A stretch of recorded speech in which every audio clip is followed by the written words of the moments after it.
Unsa ni nga relasyon? Roller coaster. Roller coaster nga relasyon nga naman. Usahay nas taas, usahay na silong, testoy tuyok pa usahay. Up and down. Pero sa karon, unsa may sitwasyon ninyo karon? Na silong nas taas? Tunga. Ay nas tunga. Kaya bago pa manggabalik. Ay as in. Tesa pila na mo ka bulan bulag unta? Mo 3 weeks nga bulag. Tesa pwede istoryaan nganong nagbulag or mubalik ang kaniadtong sakit? Di pod. Na okay naman nagay mo ron. Gaway pa mi ganina din nagka-office. Importante nga okay na mo. Dili na lang nato hulong koton ang mga kaniadto.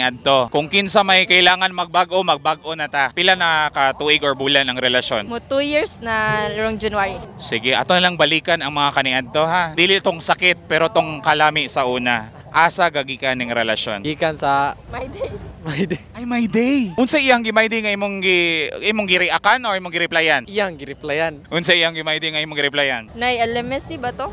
Mo ni reply ka. From there pila pa ka weeks ang conversation. Usa ka naninguha. Mo 1 month. Ngano mga napili ni Masaya? Gwapa man. Gwapa tapos Na Batasan. buhutan. masabot kita kung gugma ganin ato bisag unsa na batasan ang ato ang uyab atong sabton. Sige ngano pong siya? Nay wa ko char.